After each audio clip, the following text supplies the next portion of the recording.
How far have you travelled with this? Today it's not so far away, but after the war I had a commission in Poland. And when I went back to Sweden, this was my suitcase. Well, it's a marvellous thing. It's interesting you say Poland, because the shape of it perhaps is North German, what is now Poland. This marvellous pot-bellied shape here, this Bombay shape, is very, very typical of Northern Europe and the Germanic states. I like also the angle here, this canted corner, very strong. And don't you think the whole thing stands very strong and looks very proud as an object? Yeah. It's very interesting. The decoration here is Rococo, from the French rocaille work. Yes. And all of these scrolls here, all of this is in iron. But it hasn't been cast. It has been beaten out with a hammer, beating out on a mould. Yeah. So the iron was hot, and somebody beats it against another piece of metal to get the shape. Very nice quality, but a little bit provincial, a little bit naive. I think the most charming thing I've ever seen is here, on the keyhole.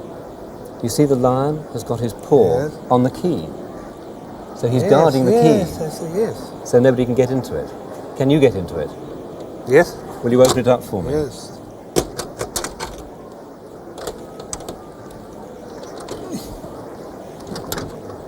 Here we go. Right, it's a marvellous interior. Very, very nice lock indeed. It's interesting because it's Rococo work again, but here you have what is known as Baroque work. Mm-hmm. The Germans call it Knorpelwerk. What? Knorpelwerk in German. It's a type of auricular decoration which you don't often see with Rococo decoration. And here's the date, Anno 1772. That's very late for this type of decoration. If I hadn't have seen the date, I'd have said 1750 at the latest. It's a marvellous box. You do see these in the 17th century, but they're normally rectangular and they don't stand up on legs on their own. This is the best I've ever seen. It's the most amusing and very decorative.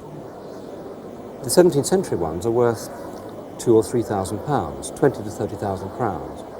This is later, but better. It's 100 years later. I think it's worth easily 100,000 to 150,000 crowns, at least 10 to 15,000 pounds. It's good. It's lovely, isn't it? Yes, wonderful. These figures are one of the most exciting things I have ever seen on the roadshow, and I'm delighted that they came to us here in Scandinavia. Right. But tell me how they came up here, because they obviously don't originate here. What I believe happened in the last World War. My father-in-law, he was helping these Jewish people that were trying to get out of Italy when Hitler moved into Italy.